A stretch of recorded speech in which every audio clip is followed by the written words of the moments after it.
Hello दोस्तों, welcome back to Hindi वार्ता साहित्य चैनल में आपका स्वागत है। तो आज हम निबंध करने वाले हैं नाखून क्यों बढ़ते हैं। हजारी प्रसाद द्विवेदी का निबंध है। बहुत सरल भाषा में इस निबंध को लिखा गया है और हर बार यहाँ से प्रश्न जो है वो बिल्कुल बनता है। तो चलिए जल्दी से वीडियो को शुरू करते हैं। बोला, बच्चे कभी कभी चक्कर में डाल देने वाले प्रश्न कर बैठते हैं। अल्पज्ञ पिता बड़ा दयनीय जीव होता है। मेरी छोटी लड़की ने जब, अब याद करने वाली बात क्या है, ये वाला आपका प्रश्न आ चुका है एग्ज़ाम में।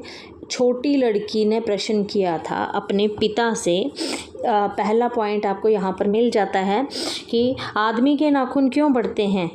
तो मैं सोच ही नहीं सका। हर तीसरे दिन नाखून बढ़ जाते हैं। बच्चे कुछ दिन तक अगर उन्हें बढ़ने दें तो माँ बाप अक्सर उन्हें डांटा करते हैं, पर कोई नहीं जानता कि अभागे नाखून क्यों इस प्रकार बढ़ा करते हैं। काट दीजिए, वे चुपचाप दंड भी स्वीकार कर लेंगे, पर निर्लज्ज अपराधी की भांति फिर छूटते ही सेंध पर हाजिर।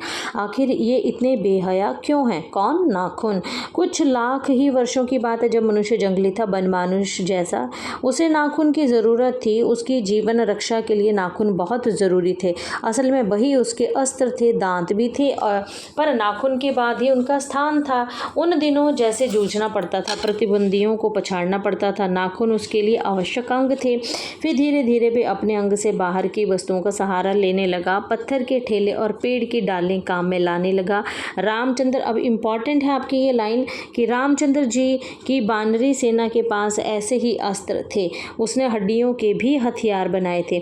अब मैं चलिए आगे मैं आपको बताती हूँ कौन सा प्रश्न आपके एग्जाम में अभी आया हुआ था। उसने हड्डियों के भी हथियार बनाए थे, है ना। इन हड्डी के हथियारों में सबसे मजबूत और सबसे ऐतिहासिक था देवताओं के राजा का वज्र, जो दधीची मुनि की हड्डियों से बना था। ये वाला एग्जाम में प्रश्न अभी कूट में आपके बना हुआ था। ठीक है, यहाँ बिल्कुल सिंपल सा ये निबंध है, पर यहाँ से जब तक आप इसको पूरा क्लियर नहीं करेंगे तो प्रश्न बिल्कुल गलत होने की संभावना रहती है।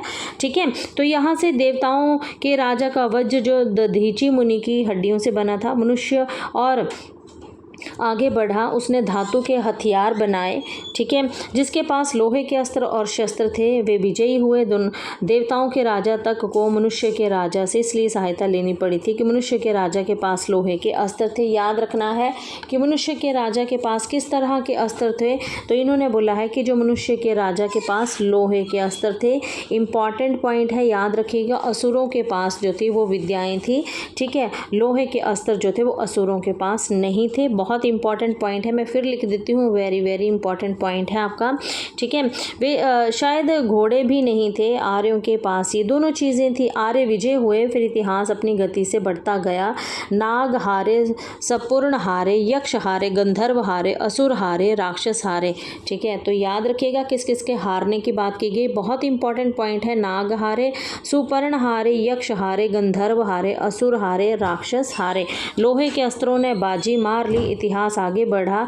पलीते वाली बंदूकों ने, कारतूसों ने, तोपों ने, बमों ने और बम वर्षक वायुयानों ने इतिहास को किस कीचड़ भरे घाट पर घसीटा, ये सबको मालूम है। नखधर मनुष्य एटम बम पर भरोसा करके आगे की ओर चल पड़ा। ये वाला प्रश्न वेरी वेरी इंपॉर्टेंट है आपका।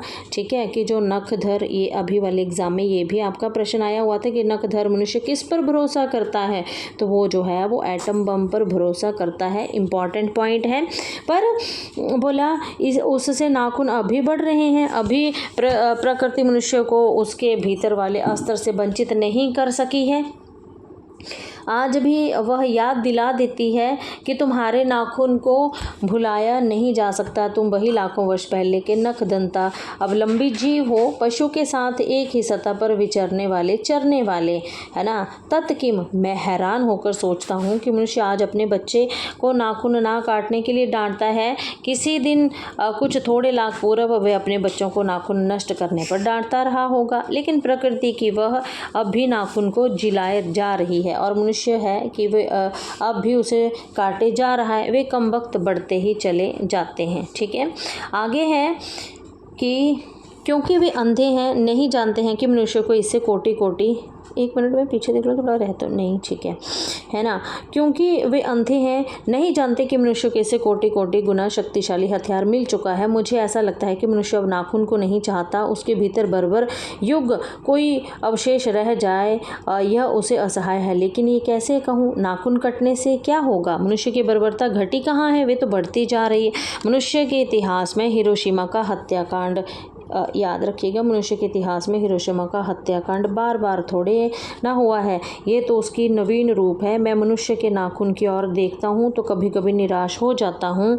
ये उसकी भयंकर पाशवी वृत्ति के जीवंत प्रतीक है। मनुष्य की पशुता को जितनी बार काट दो वे मरना नहीं जानती। कुछ हजार साल पहले मनुष्य ने नाखून को सुकुमार विनोदों के लिए उपयोग में लाना शुरू किया था। अब याद रखिएगा, इतना इम्पॉर्टेंट पॉइंट है कि वात्सायन के कामसूत्र से पता चलता है कि आज से 2000 वर्ष पहले का भारतवासी नाखूनों को जम के संवारता था। कथन किसका है, याद रखना है, ये वात्सायन ने कहा है अपने कामसूत्र ग्रंथ में, ठीक है ना। ये इम्पॉर्टेंट है। आपसे अभी वाले में भी ये जो एक क्वेश्चन आता है हमारा कि गौतम ने कहा था, वहाँ पर आपका जो है वो आपका महावीर लिखा था शायद, है ना।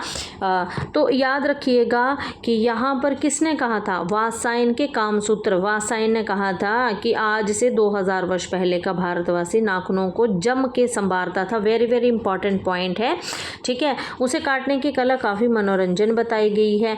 त्रिकोण, अब याद रखिएगा नाखूनों को काटते किस तरह से थे, कोई त्रिकोण काटता था, कोई वर्तुलाकार काटता था, कोई चंद्राकार, कोई दंतुल में आदि जो आकृतियाँ थी उनसे जो है नाखूनों को काटा जाता था। वेरी वेरी इंपॉर्टेंट है, ठीक है।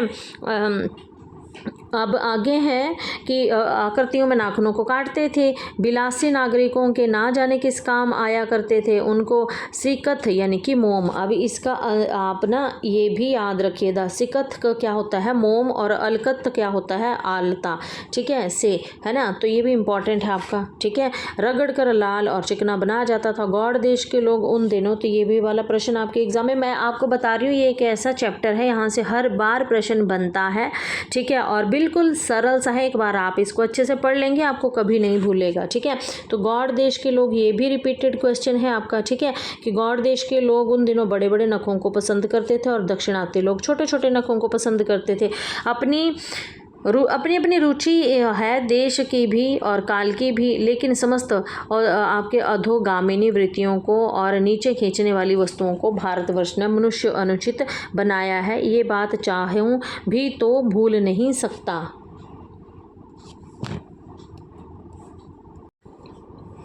आगे देखिए कि मानव शरीर का अध्ययन करने वाले प्राणी विज्ञानियों को, तो मानव शरीर का अध्ययन करने वाले कौन कहे गए हैं, प्राणी वैज्ञानिक कहे गए हैं। मानव चित्त की भांति मानव शरीर में भी बहुत सी अभ्यासजन्य सहज वृत्तियाँ रह गई हैं। दीर्घ काल तक उनकी, ये याद रखिएगा, ये शब्द सहज वृत्तियों का जिक्र हुआ है, ठीक है। दीर्घ काल तक उनकी आवश्यकता रही है, अतएव शरीर ने अपने भीतर एक ऐसा गुण पैदा कर लिया है कि वे वृत्तियाँ अनायास ही और शरीर के अनजान में भी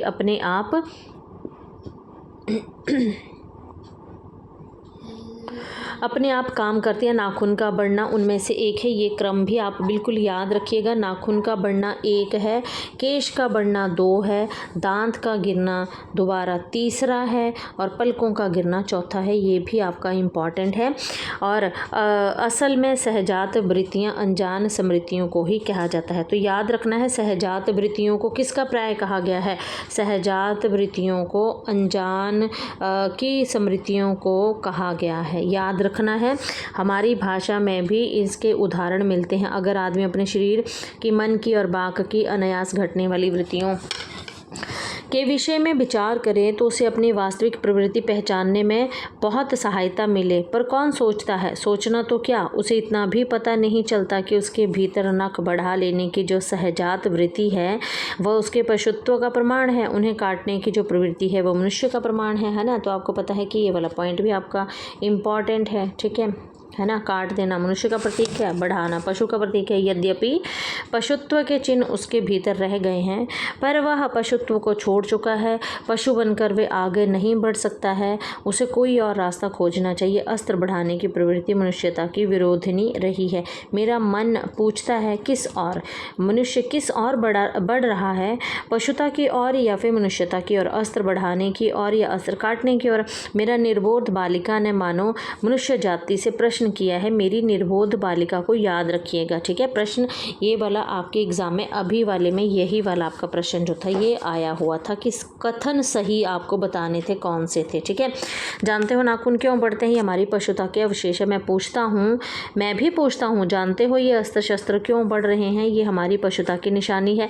भारतीय भाषाओं में प्राय ही अंग्रेजी के इंडिपेंडेंस शब्द का समानार्थक शब्द नहीं व्यक्त होता। 15 अगस्त को जब अंग्रेजी भाषा के पत्र इंडिपेंडेंस की घोषणा कर रहे थे, देशी भाषा के पत्र स्वाधीनता दिवस की चर्चा कर रहे थे। याद रखिएगा किस किस की चर्चा की बात यहाँ पर की गई है। इंडिपेंडेंस शब्द का समानार्थक शब्द नहीं व्यक्त होता है। 15 अगस्त को, 15 अगस्त की बात हुई है, ठीक है। इंडिपेंडेंस की घोषणा कर रहे हैं, ठीक है, याद रखिएगा।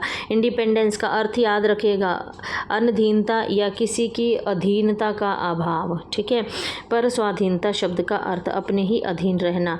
अंग्रेजी में कहना हो तो सेल्फ डिफेंस कह सकते हैं। मैं कभी कभी सोचता हूँ कि इतने दिनों तक अंग्रेजी की अनुवर्तिता करने के बाद भी भारतवर्ष इंडिपेंडेंस को अनधीनता क्यों नहीं कर सका। उसने अपनी आज़ादी के जितने भी नामकरण किए, है ना, स्वतंत्रता, स्वराज्य, स्वाधीनता, उसमें स्व का बंधन अवश्य रहा है। तो नामकरण कौन कौन से किए थे, है ना, तो आज़ादी के जितने भी नामकरण, स्वतंत्रता, स्वराज्य और स्वाधीनता, ठीक है। बोला उसमें स्व का बंधन अवश्य रखा। ये क्या संयोग की बात है, या हमारी समूची परंपरा ही अनजान है, हमारी भाषा के द्वारा प्रकट होती रही है। मुझे प्राणी विज्ञानी की बात फिर याद आती है। सहज वृत्ति अनजानी स्मृतियों का ही नाम है। तो सहज वृत्ति किसको बोला गया है, अनजानी स्मृतियों को बोला गया है। स्वराज होने के बाद स्वभाव ही हमारे नेता और विचारशील नागरिक सोचने लगे हैं कि इस देश को सच्चे अर्थ में सुखी कैसे बनाया जाए। हमारे देश के लोग पहली बार यह सच सोचने लगे हों, ऐसी बात नहीं है। हमारा इतिहास बहुत पुराना है। हमारे शास्त्रों में इस समस्या को नाना भावों और नाना पहलुओं से विचारा गया है। हम कोई नौसिखिए नहीं हैं जो रातों रात अनजान जंगल में पहुंचकर आरक्षित छोड़ दिए गए हों। हमारी परंपरा महिमामयी, उत्तराधिकारी विपुल और संस्कार उज्ज्वल हैं। हमारे अनजान में भी ये बातें हमें एक खास दिशा में सोचने की प्रेरणा देती हैं। ये जरूर है कि परिस्थितियाँ बदल गई हैं, उपकरण नए हो गए हैं और उलझनों की मात्रा भी बढ़ गई है, पर मूल समस्याएं बहुत अधिक नहीं बदली हैं। भारतीय चित्त जो आज भी अनधीनता के रूप में ना सोचकर स्वाधीनता के रूप में सोचता है, वे हमारे दीर्घकालीन संस्कारों का फल है।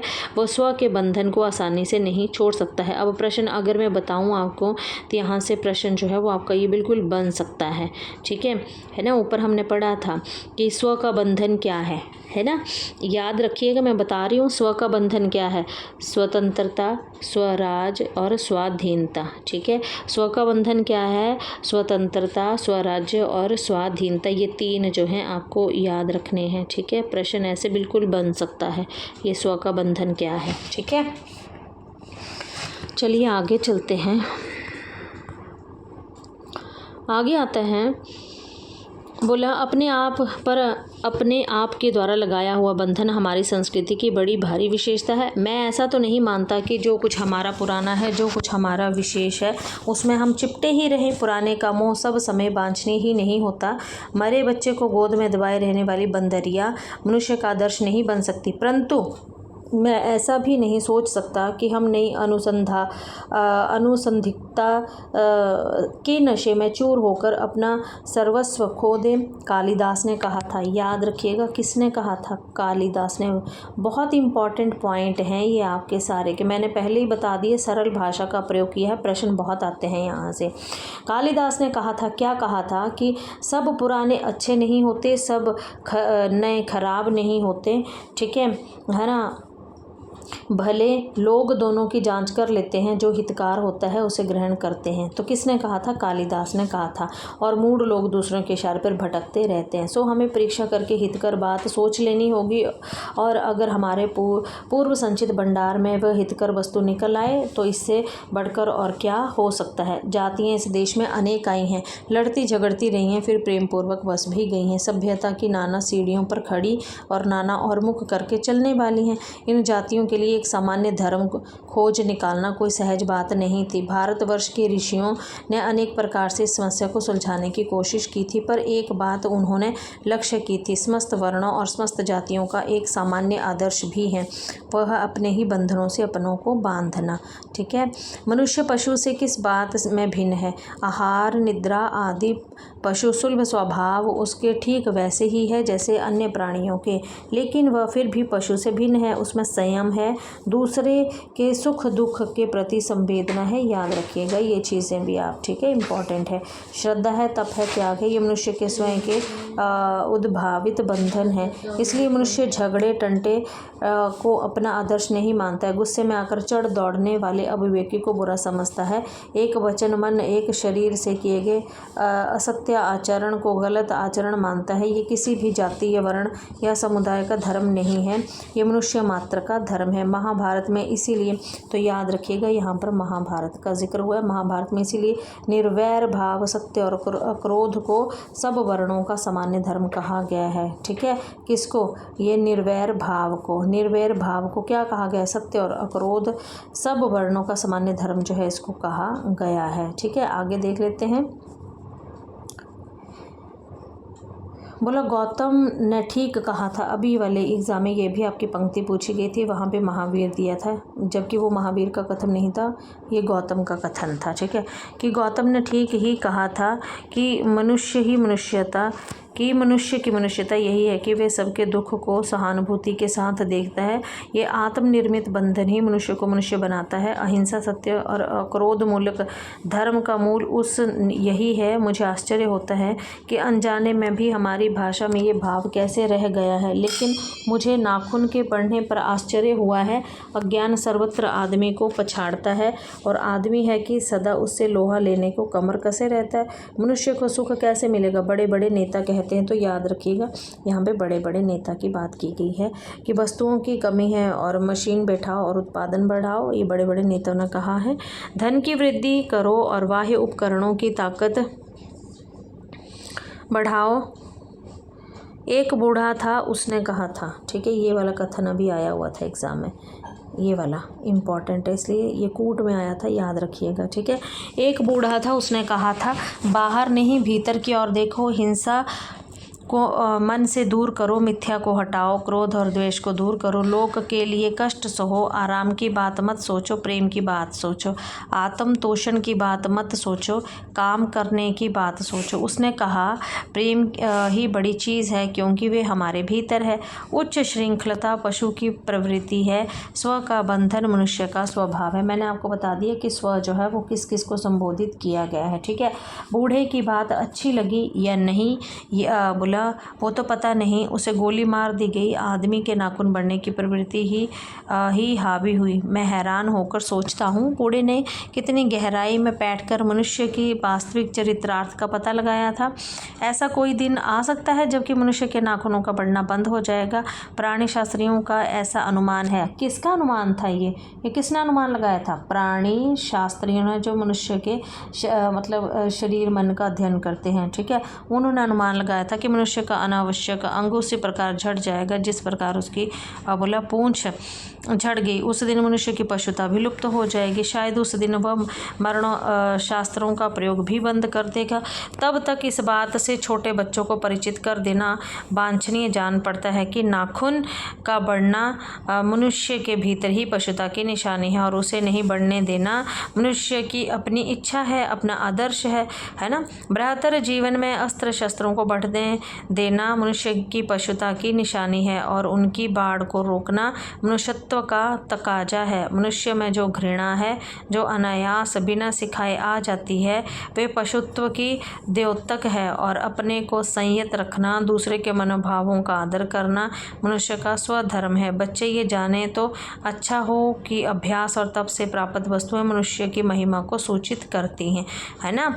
सफलता और चरित्रार्थ में अंतर है। मनुष्य मरणा शास्त्रों से संचय है, बाह्य उपकरणों के बाहुल्य से उस वस्तु को पा भी सकता है जिसे उसने बड़े आडंबर के साथ सफलता का नाम दे रखा है। परंतु मनुष्य की चरित्रार्थ प्रेम में है, मैत्री में है, त्याग में है, अपने को सबके मंगल के लिए निशेष भाव से देने में है। नाखूनों का बढ़ना मनुष्य की उस अंध सहजात वृत्ति का परिणाम है जो उसके जीवन में सफलता ले आना चाहती है। उसको काट देना उस सब निर्धारित आत्मबंधन का फल है जो उसके चरित्रार्थ की ओर ले जाता है। नाखून बढ़ते हैं तो बड़े मनुष्य उन्हें बढ़ने नहीं देगा।